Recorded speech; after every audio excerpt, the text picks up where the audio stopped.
Hai semua, dalam dunia bisnes yang laju dan sentiasa bersaing ni, pernah tak anda terfikir, apa sebenarnya peranan etika? Adakah ia cuma satu benda yang menyusahkan, atau ia sebenarnya kompas yang boleh tunjukkan kita jalan ke arah kejayaan yang sebenar? Hari ini, jom kita kupas sama-sama betapa pentingnya etika ni. Okey, kita mulakan dengan satu soalan panas sikit.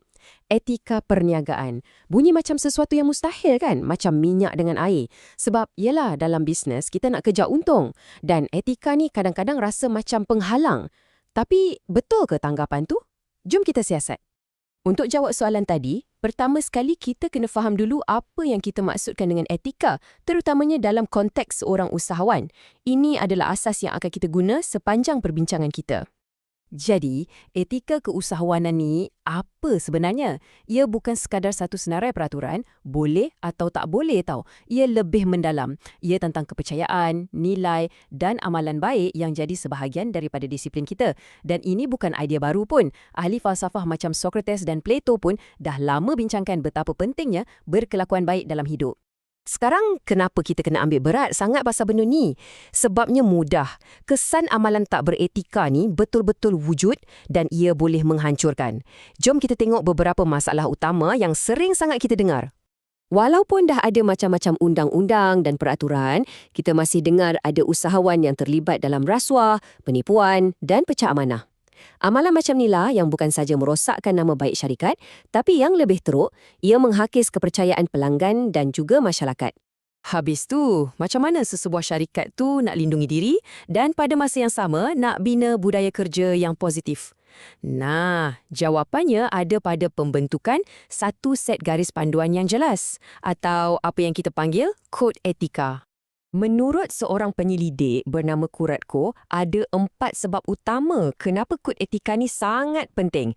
Ia jelaskan sempadan antara apa yang boleh dan tak boleh dibuat. Ia juga bagi semangat pada satu pasukan untuk jadi lebih baik.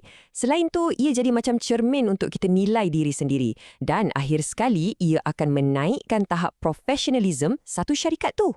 Okey, cukuplah dengan teori. Sekarang, jom kita tengok satu alat yang sangat praktikal. Satu rangka kerja yang mudah sangat nak ingat untuk bantu kita amalkan etika dalam bisnes seharian. Namanya ETIK.